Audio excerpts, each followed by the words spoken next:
देख रहे हैं इन्वेस्ट IQ, एक ऐसा चैनल जहां हम सिर्फ बायोग्राफी नहीं बताते बल्कि उसके पीछे छिपे माइंडसेट, बिजनेस रणनीति और वैश्विक असर को गहराई से समझाते हैं। यहां हर वीडियो आपके सोचने के तरीके में निवेश करता है, क्योंकि हम मानते हैं कि असली शक्ति है जानकारी और विश्लेषण में।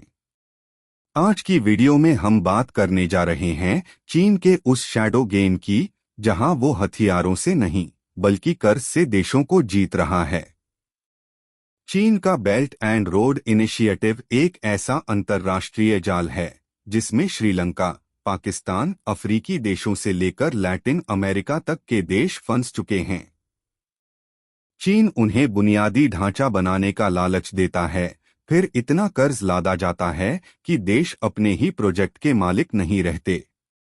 ये कर्ज नहीं, एक ऐसा बंधन है जो दिखता नहीं लेकिन तोड़ता जरूर है। तो आइए जानते हैं कैसे चीन बना रहा है पूरी दुनिया को आर्थिक रूप से अपना गुलाम, और क्या भारत इस जाल से बच पाएगा। जब भी हम चीन का नाम सुनते हैं तो सबसे पहले हमारे मन में आता है एक ऐसा देश जो आज के समय में दुनिया की सबसे तेजी से बढ़ती अर्थव्यवस्थाओं में से एक है। एक ऐसा देश जो मेड इन चाइना के नाम पर दुनिया के हर कोने में अपना माल बेचता है। लेकिन आज चीन केवल चीजें बेचने तक सीमित नहीं है, वह दुनिया का नक्शा बदलने की कूटनीति पर काम कर रहा है, वो भी बिना कोई युद्ध किए, बिना एक भी गोली चलाए। चीन ने एक ऐसा मॉडल तैयार किया है जिसे कहा जाता है डेट ट्रैप डिप्लोमेसी, यानी कर्ज का जाल। यह एक ऐसा हथियार है जो दिखता नहीं, लेकिन जब तक आप इसकी पकड़ में आते हैं तब तक बहुत देर हो चुकी होती है। इस योजना की शुरुआत होती है साल 2013 में, जब चीन के राष्ट्रपति शी जिनपिंग ने एक भव्य ग्लोबल प्रोजेक्ट की घोषणा की जिसका नाम था belt and road initiative BRI। यह योजना दिखने में तो एक अंतर्राष्ट्रीय व्यापारिक सहयोग योजना जैसी लगती है, लेकिन असल में यह चीन का सबसे बड़ा भूराजनीतिक हथियार बन चुकी है। इस प्रोजेक्ट के जरिए चीन ने कहा, हम आपके देश में सड़कों, पुलों, बंदरगाहों, रेलवे, एयरपोर्ट्स जैसी सुविधाओं का निर्माण करेंगे और बदले में आपको इस पर भारी लोन मिलेगा। और यही से शुरू होता है शैडो गेम। गरीब और विकासशील देश, जिन्हें आधारभूत ढांचा चाहिए होता है, वे इस तरह के प्रस्ताव को मना नहीं कर पाते। जब कोई देश गरीबी और विकास की मार झेल रहा हो और अचानक कोई बड़ा देश आकर कहे कि हम सब कुछ बना देंगे, वो भी बिना सीधे पैसे मांगे, सिर्फ लोन पर, तो वो लुभावना लगता है। लेकिन ये लोन शर्तों के साथ आता है, और ये शर्तें इतनी पेचीदा और सख्त होती हैं कि समय पर भुगतान कर पाना लगभग असंभव होता है। जब देश डिफॉल्ट करते हैं, यानी तय समय पर लोन नहीं चुका पाते, तब चीन अपने असली इरादे दिखाता है। वो उस प्रोजेक्ट को अपने नियंत्रण में ले लेता है या उस देश से राजनीतिक और रणनीतिक समझौते करवाता है जो उसके दीर्घकालिक एजेंडे को आगे बढ़ाते हैं। इसका सबसे बड़ा उदाहरण है हम्बनटोटा बंदरगाह, श्रीलंका में। श्रीलंका ने चीन से भारी भरकम कर्ज लेकर यह बंदरगाह बनवाया, लेकिन जब लोन चुकाने में असमर्थ रहा तो चीन ने 99 साल की लीज पर यह बंदरगाह ले लिया। सोचिए, किसी देश का अहम बंदरगाह अब उस देश का नहीं बल्कि चीन के नियंत्रण में है। यही चीन की असली चाल है। वह दिखता है मददगार, लेकिन असल में वह उस देश की नीतियों, जमीन और सामरिक स्थिति पर धीरे धीरे पकड़ बनाता चला जाता है। यह युद्ध नहीं है, यह आर्थिक उपनिवेशवाद, इकोनॉमिक कोलोनियलिज्म है, जिसमें देश पर कब्जा तो नहीं होता, लेकिन उसका हर फैसला चीन की मर्जी से होता है। इस वीडियो सीरीज में हम आपको बताएंगे कि चीन ने ये जाल कैसे फैलाया, किन देशों को कब और कैसे फंसाया, और क्या भारत इस चाल से सुरक्षित है या अगला निशाना बनने वाला है। आगे के भागों में हम विस्तार से समझेंगे चीन की रणनीति उसके कर्ज के पीछे की शर्तें और उन देशों की सच्ची कहानियां जो इस जाल में फंस चुके हैं। श्रीलंका एक छोटा, सुंदर और रणनीतिक दृष्टि से बेहद अहम देश। हिंद महासागर के बीचों बीच स्थित यह द्वीपीय राष्ट्र कभी पर्यटन और चाय के लिए जाना जाता था। लेकिन आज जब लोग इसका नाम सुनते हैं तो सबसे पहले दिमाग में आता है हम्बनटोटा पोर्ट और चीन का कर्ज जाल। हम्बनटोटा पोर्ट की कहानी चीन की रणनीति को पूरी दुनिया के सामने उजागर करने वाला पहला बड़ा उदाहरण बन गई। बात है साल 2007 से 2008 की। श्रीलंका में चल रहे लंबे गृह युद्ध के चलते उसकी अर्थव्यवस्था बुरी तरह प्रभावित थी। देश को विकास चाहिए था, रोजगार चाहिए था और वैश्विक व्यापार से जुड़ने के लिए एक बड़ा बंदरगाह चाहिए था।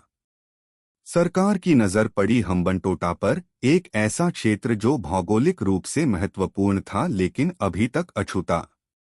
श्रीलंका ने सबसे पहले मदद मांगी भारत से, लेकिन भारत ने उस वक्त यह प्रोजेक्ट रिस्की मानते हुए फंड देने से मना कर दिया। यही मौका था जब चीन ने एंट्री मारी। चाइना एक्सपोर्ट इंपोर्ट बैंक ने श्रीलंका को हम्बनटोटा पोर्ट बनाने के लिए करीब 1.3 अरब डॉलर का भारी भरकम लोन देने की पेशकश की। चीन ने निर्माण कंपनियां भी खुद भेजीं, मशीनें भी और मजदूर भी। शुरू में सब कुछ अच्छा लग रहा था, एक आधुनिक पोर्ट बन रहा था, निवेश आ रहा था और स्थानीय लोगों को रोजगार भी मिल रहा था। लेकिन कहानी यहीं खत्म नहीं होती। हम्बनटोटा पोर्ट का स्थान रणनीतिक तो था, लेकिन कमर्शियल रूप से उतना मजबूत नहीं निकला। वहां से व्यापार उम्मीद के अनुसार नहीं हो रहा था। बंदरगाह से न तो पर्याप्त कंटेनर ट्रैफिक आ रहा था, न ही टर्मिनल से उतनी आय हो रही थी। इसके चलते श्रीलंका पर लोन चुकाने का दबाव बढ़ने लगा। 2017 में जब श्रीलंका लोन की किस्तें चुका नहीं पाया, तब चीन ने अपना असली रूप दिखाया। श्रीलंका को मजबूरन हम्बनटोटा पोर्ट और उसके आसपास की 15,000 एकड़ जमीन को 99 साल की लीज पर चीन को देना पड़ा।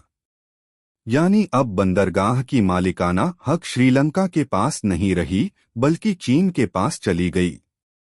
और यहां से शुरू हुआ उस शब्द का डरावना सच, डेट ट्रैप डिप्लोमेसी। सोचिए, एक संप्रभु देश जिसने खुद अपने बंदरगाह का सपना देखा था, आज उस पर अधिकार तक नहीं रखता। वो इलाका अब चीन की गतिविधियों के लिए खुला है। ऐसे संकेत मिल चुके हैं कि चीन इस क्षेत्र का उपयोग सामरिक मिलिट्री गतिविधियों के लिए भी कर सकता है। इस एक घटना ने पूरी दुनिया को झकझोर दिया। अफ्रीकी, एशियाई और लैटिन अमेरिकी देशों ने भी ध्यान देना शुरू किया कि चीन जो लोन दे रहा है वो सिर्फ विकास नहीं, बल्कि नियंत्रण का जरिया भी हो सकता है। श्रीलंका के इस अनुभव ने यह स्पष्ट कर दिया कि चीन की मदद के पीछे एक गहरी रणनीति छिपी होती है। मदद नहीं, बल्कि धीरे धीरे देश की नीतियों पर कब्जा। यह घटना सिर्फ श्रीलंका के लिए चेतावनी नहीं थी, बल्कि पूरी दुनिया के लिए एक बड़ा अलार्म बन गई। आगे हम जानेंगे कि कैसे पाकिस्तान चीन के इसी जाल में उलझ गया और वहां भी चीन ने कर्ज और प्रोजेक्ट्स की आड़ में पूरा इलाका अपने प्रभाव में ले लिया। पाकिस्तान भारत का पड़ोसी और दक्षिण एशिया का एक और अहम देश, जो वर्षों से आर्थिक संकट, राजनीतिक अस्थिरता और विदेशी ऋण की मार झेल रहा है। लेकिन जब चीन ने उसे चाइना पाकिस्तान इकोनॉमिक कॉरिडोर यानी CPEC का सपना दिखाया, तो पाकिस्तान को लगा मानो उसका भाग्य बदलने वाला है।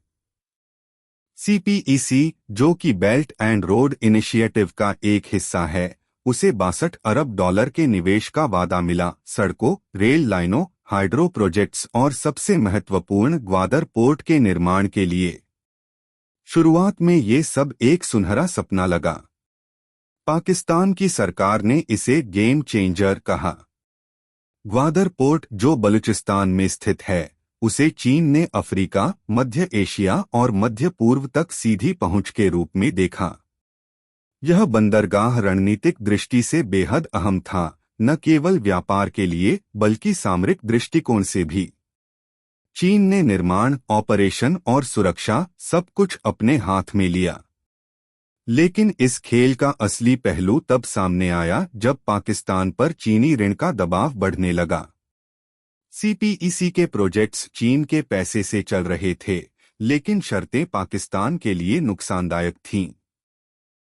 इंटरेस्ट रेट्स ज्यादा, रीपेमेंट टर्म्स पेचीदा और ओनरशिप एम्बिग्युअस, यानी किसी भी वक्त चीन अपने पैसे वसूलने के लिए स्ट्रैटेजिक प्रेशर डाल सकता था। और ऐसा हुआ भी।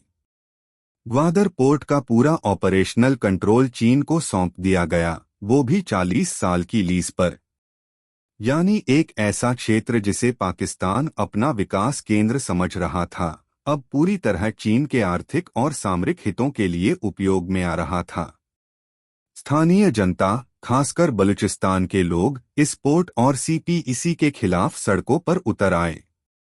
उन्हें रोजगार का वादा मिला था, लेकिन मिला सिर्फ चीनी कंपनियों का वर्चस्व। ग्वादर अब चीन के लिए एक ऐसा गेटवे बन चुका है जहां से वो अरब सागर तक अपनी सीधी पहुंच बना चुका है। जबकि पाकिस्तान धीरे धीरे इस प्रोजेक्ट पर अपनी पकड़ खोता चला गया। आईएमएफ और वर्ल्ड बैंक से बार बार बेलआउट लेने वाला पाकिस्तान अब चीन की कर्ज नीति में बुरी तरह फंस चुका है। और इस पूरे खेल में सबसे दिलचस्प बात यह है कि चीन ने सिर्फ पैसे दिए और उसके बदले भौगोलिक, राजनीतिक और सैन्य लाभ ले लिया।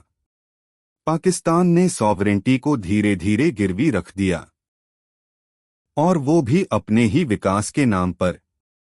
सीपीईसी आज भी पाकिस्तान के लिए दोधारी तलवार बना हुआ है। एक ओर कुछ हद तक विकास, तो दूसरी ओर असमान शर्तों वाला कर्ज और चीन की बढ़ती पकड़। पाकिस्तान की मुद्रा कमजोर होती रही, विदेशी रिजर्व गिरते रहे, लेकिन चीन का प्रभाव बढ़ता गया।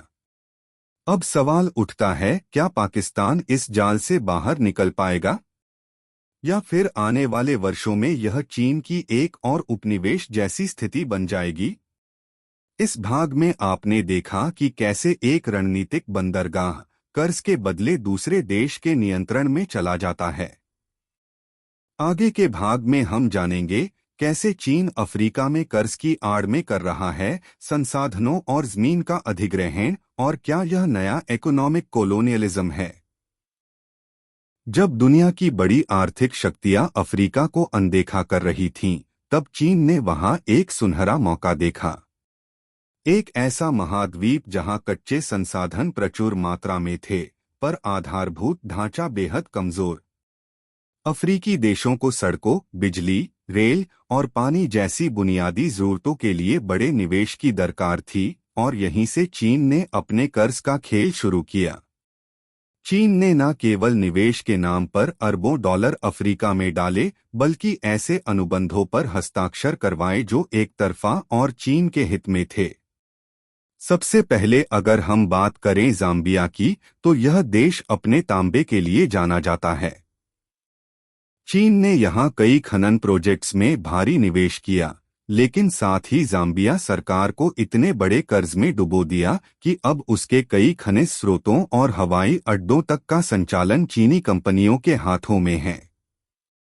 ऐसी खबरें सामने आईं कि ज़ाम्बिया का अंतर्राष्ट्रीय हवाई अड्डा तक चीन को गिरवी रखना पड़ा।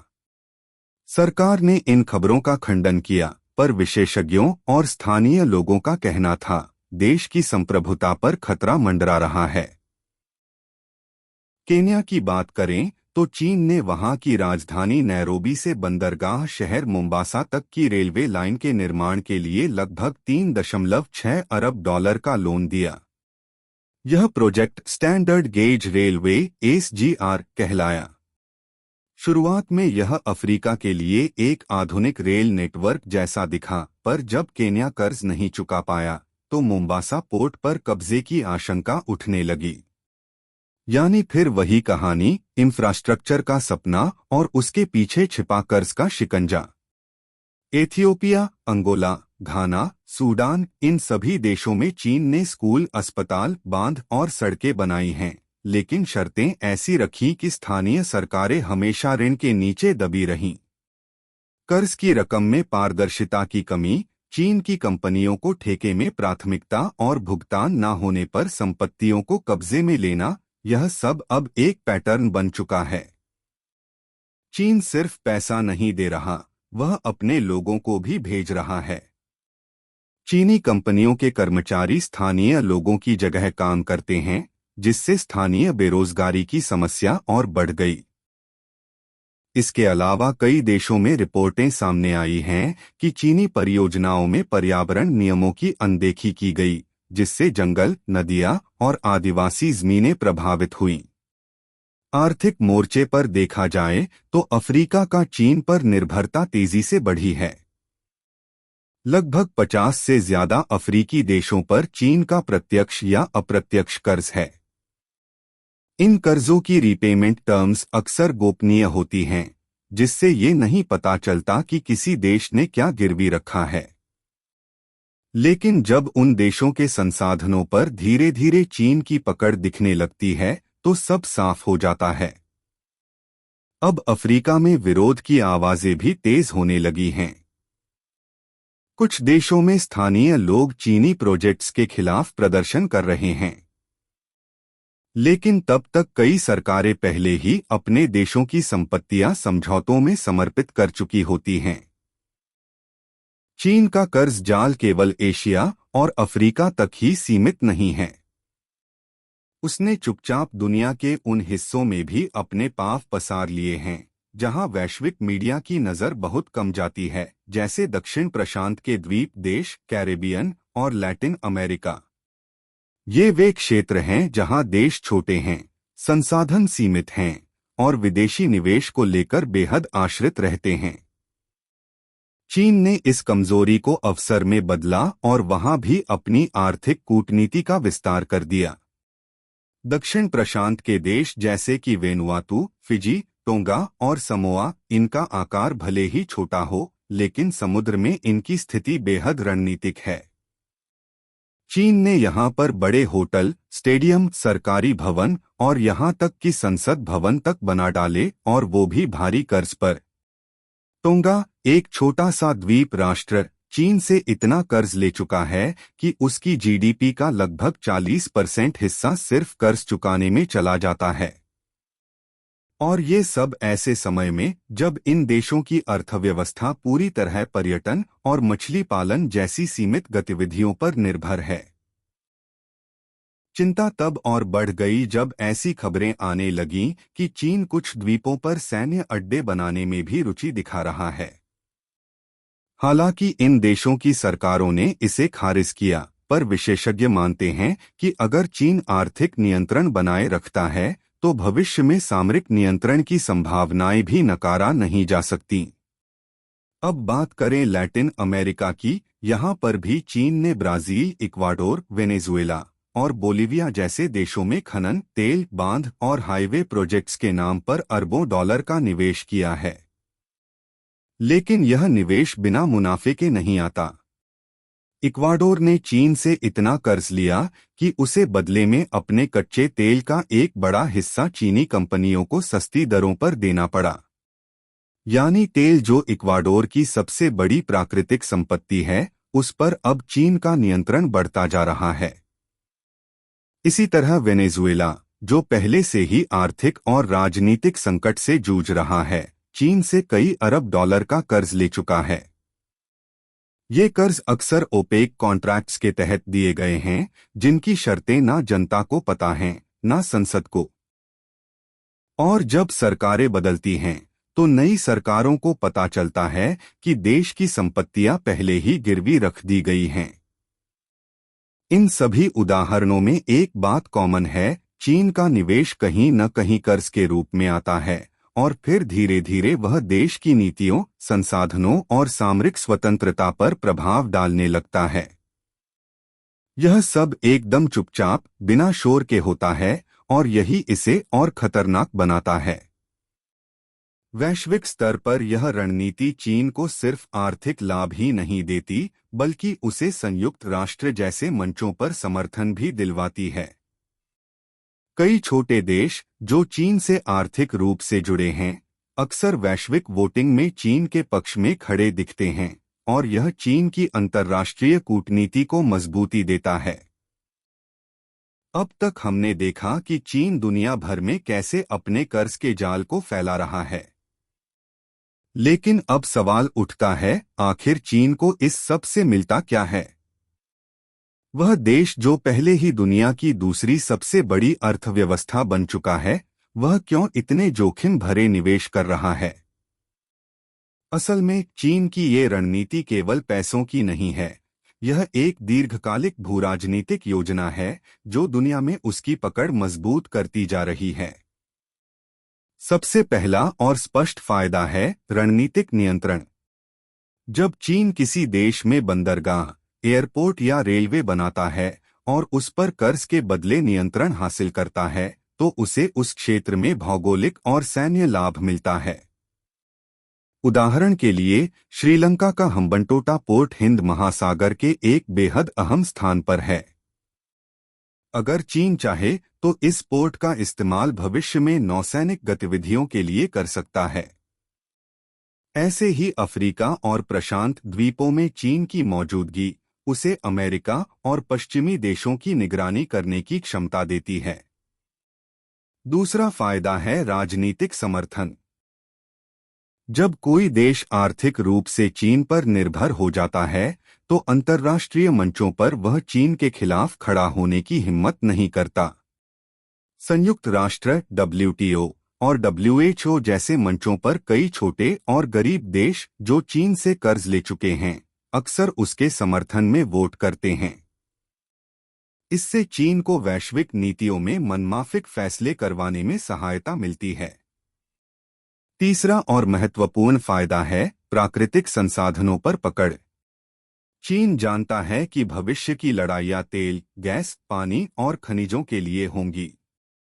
इसलिए वह जिन देशों में निवेश करता है, वहां अक्सर वह ऐसी परियोजनाओं में पैसे लगाता है जो संसाधनों से जुड़े होते हैं, जैसे कि माइनिंग, डैम, ऑयल फील्ड्स। और जब देश कर्ज नहीं चुका पाते, तो चीन उन संसाधनों को सस्ते में या मुफ्त में हासिल कर लेता है।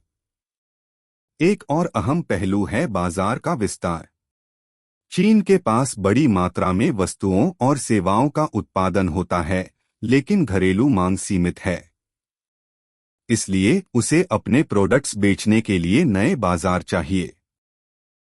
जो देश चीन से कर्ज लेते हैं, वे अक्सर उसी शर्त पर समझौते करते हैं कि निर्माण कार्य में चीनी सामान और चीनी कंपनियां ही लगेंगी।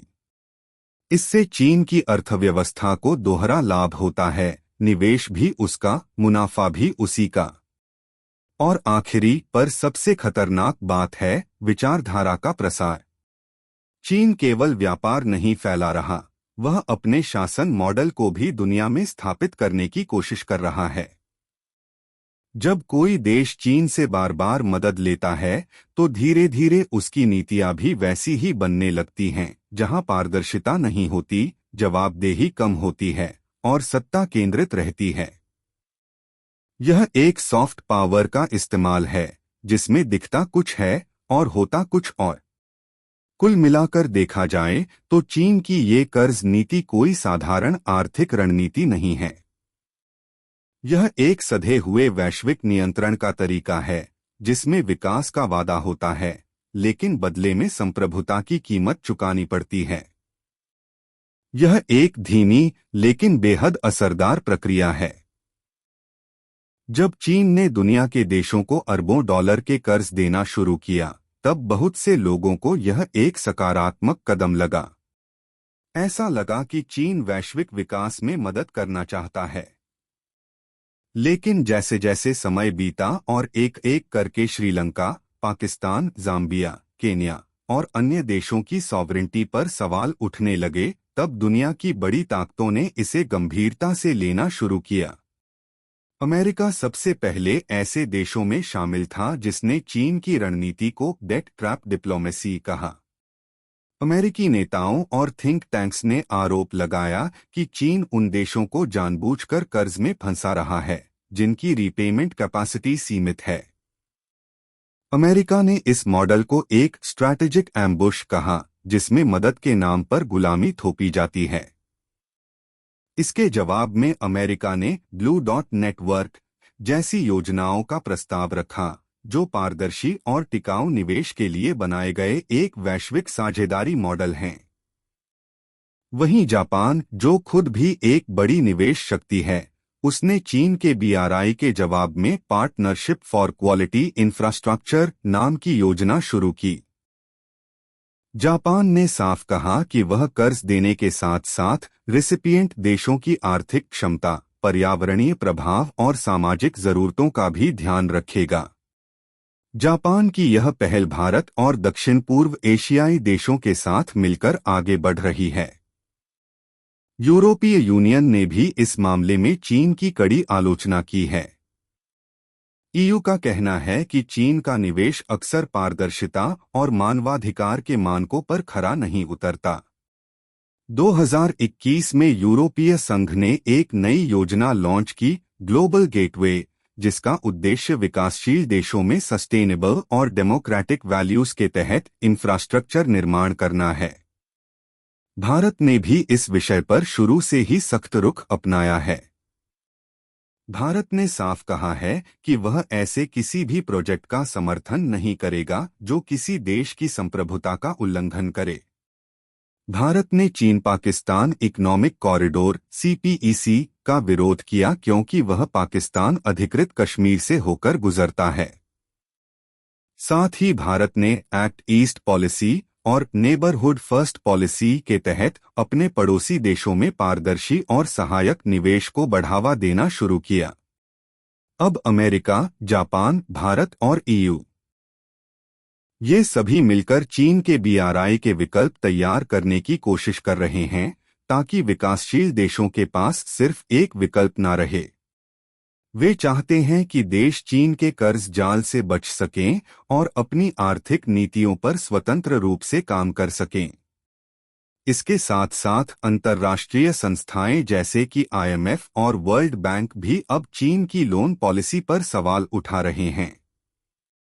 IMF ने यह चिंता जताई है कि चीन के ओपेक लोन एग्रीमेंट्स विकासशील देशों की डेट सस्टेनेबिलिटी को खतरे में डालते हैं।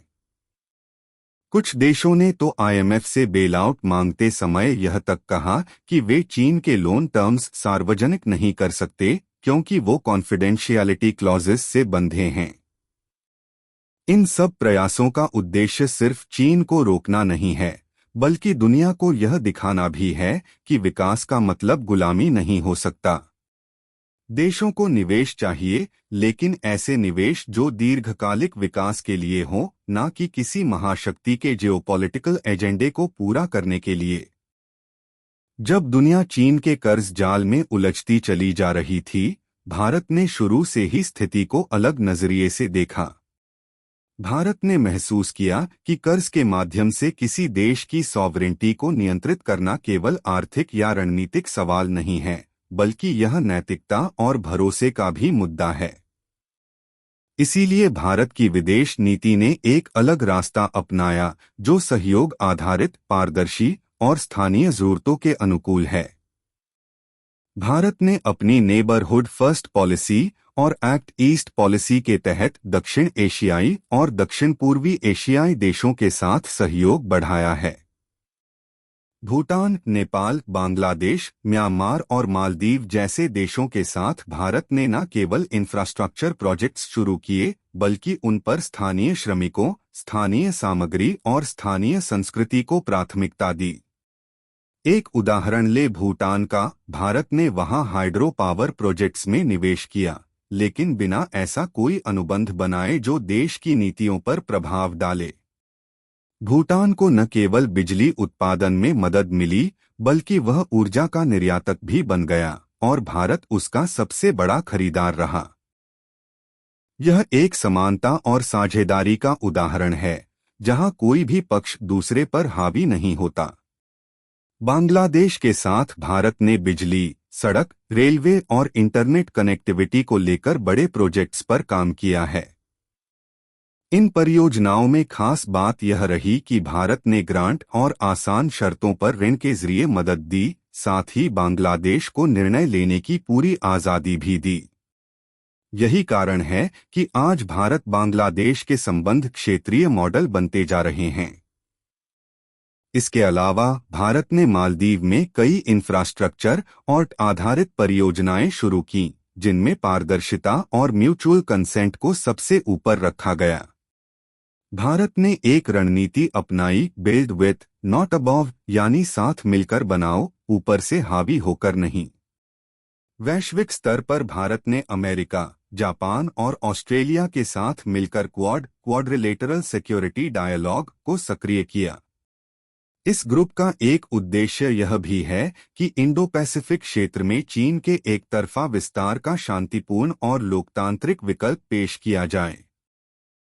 क्वाड देशों ने मिलकर कोविड वैक्सीन से लेकर क्लाइमेट चेंज और डिजिटल टेक्नोलॉजी तक कई क्षेत्रों में सहयोग की योजनाएं बनाई हैं।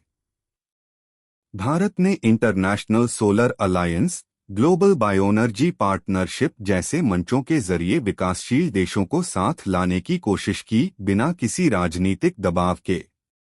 भारत की छवि एक ऐसे राष्ट्र के रूप में उभर रही है जो न सिर्फ आर्थिक सहयोग देता है, बल्कि सम्मान और संस्कृति को भी बराबरी से महत्व देता है। भारत यह मानता है कि निवेश सिर्फ इमारतें खड़ी करने के लिए नहीं होता, बल्कि लोगों की क्षमता, आत्मनिर्भरता और आर्थिक स्वतंत्रता को बढ़ाने के लिए होना चाहिए। यही वजह है कि भारत की रणनीति में लघु परियोजनाओं, स्किल डेवलपमेंट और स्थानीय उद्यमिता को बढ़ावा देने पर जोर दिया गया है। भारत का यह वैकल्पिक मॉडल धीरे धीरे उन देशों को आकर्षित करने लगा है जो चीन के साथ अपने अनुभवों से असंतुष्ट हैं। सहयोग, भरोसा और साझा विकास, यही 3 स्तंभ हैं जिन पर भारत अपनी वैश्विक नीति का भविष्य गढ़ रहा है। चीन की कर्ज कूटनीति ने कई देशों को आर्थिक तरक्की का सपना दिखाया, लेकिन समय बीतते ही यह सपना एक बुरा सपना बन गया। बहुत से देशों ने चीन से बड़े बड़े ऋण लेकर इंफ्रास्ट्रक्चर, उद्योग और ऊर्जा परियोजनाएं शुरू की, लेकिन जल्द ही उन्हें महसूस हुआ कि वे अपने संसाधनों, नीति निर्माण और यहां तक कि आत्मनिर्भरता पर भी नियंत्रण खो रहे हैं।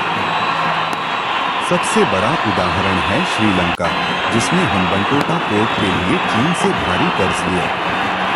लेकिन जब परियोजना से आय नहीं हुई और देश कर्ज चुकाने में विफल रहा, तो उसे मजबूरी में पोर्ट को 99 साल की लीज पर चीन को सौंपना पड़ा। यही नहीं, श्रीलंका की आर्थिक हालत इतनी बिगड़ गई कि 2022 में पूरा देश दिवालियेपन की कगार पर पहुंच गया। लोगों को ईंधन, दवाइयां और खाना तक मिलना मुश्किल हो गया और अंततः जनता को सड़कों पर उतरना पड़ा। एक और बड़ा उदाहरण है पाकिस्तान, जहां चीन पाकिस्तान इकोनॉमिक कॉरिडोर (CPEC) की शुरुआत बड़े जोश से हुई थी। लेकिन आज पाकिस्तान इस प्रोजेक्ट के तहत लिए गए अरबों डॉलर के कर्ज के नीचे दब चुका है। विदेशी मुद्रा भंडार लगभग खाली हो चुका है, महंगाई चरम पर है और IMF से बार-बार बेलआउट लेना पड़ रहा है। ऊपर से CPEC के अंतर्गत कई क्षेत्रों में चीनी कंपनियों का वर्चस्व इतना बढ़ गया है कि स्थानीय उद्योग पीछे छूट गए हैं। केन्या में चीन से लिए गए कर्ज के कारण मोम्बासा पोर्ट पर खतरा मंडराने लगा है।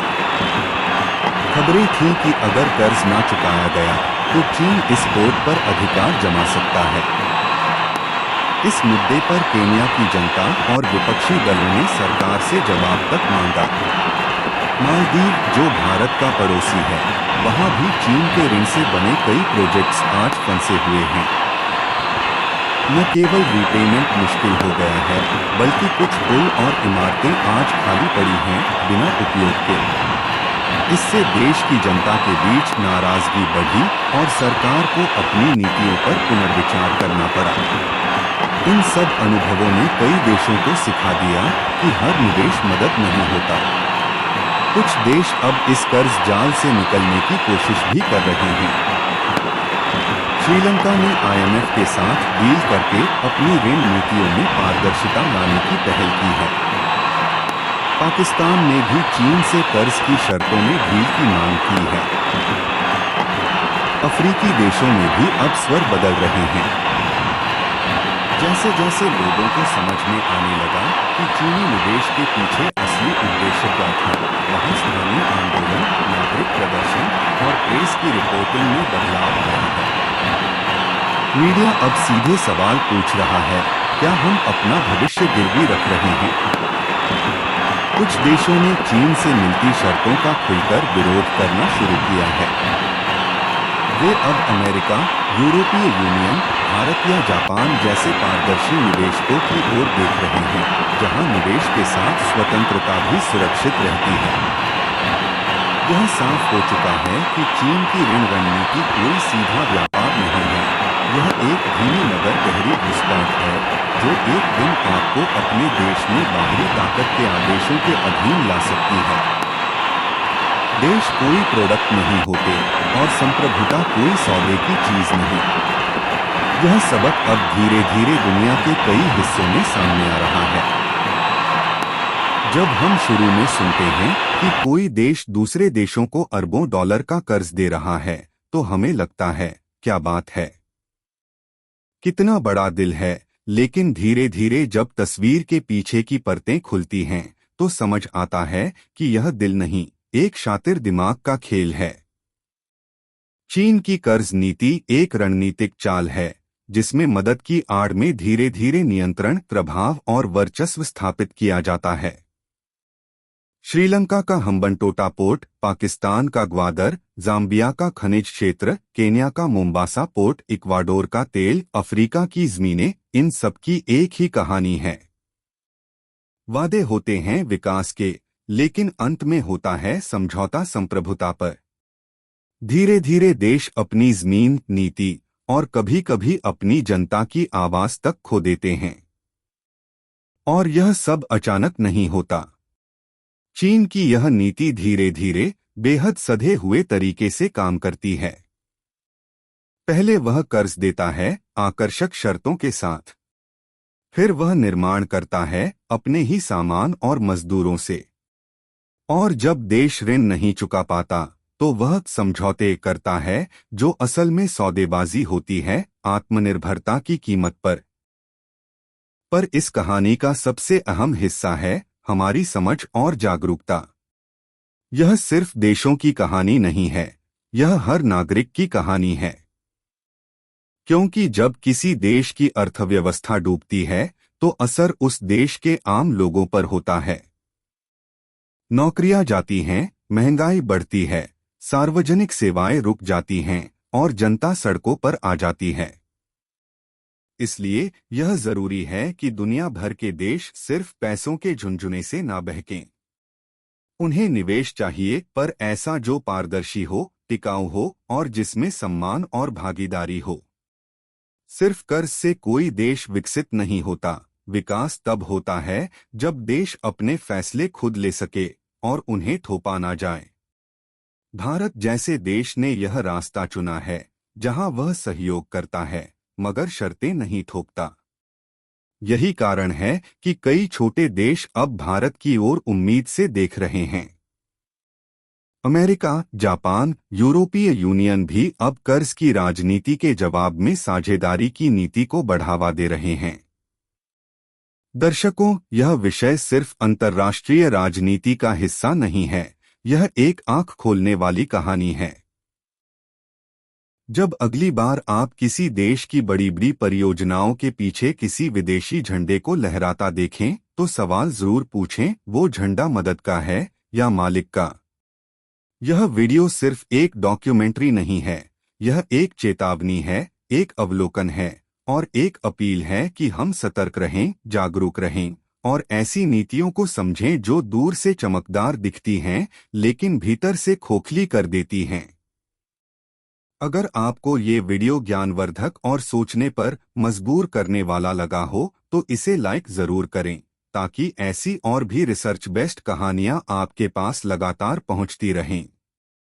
नीचे कमेंट करके बताइए, क्या आप भी मानते हैं कि चीन की ये रणनीति आने वाले समय में और देशों को अपनी चपेट में ले सकती है? ऐसे ही जियोपॉलिटिक्स, इकोनॉमी और हिडन ग्लोबल स्ट्रैटेजीज पर बनी वीडियो के लिए हमारे चैनल इन्वेस्ट IQ को सब्सक्राइब करना ना भूलें। और हाँ, इस वीडियो को अपने दोस्तों और परिवार के साथ शेयर करें ताकि वे भी जान सकें दुनिया के पीछे चल रहा यह शैडो गेम। धन्यवाद। आपसे फिर मुलाकात होगी एक और सच्ची, समझदार और सोच बदल देने वाली कहानी के साथ। तब तक के लिए सोचिए, समझिए और सतर्क रहिए।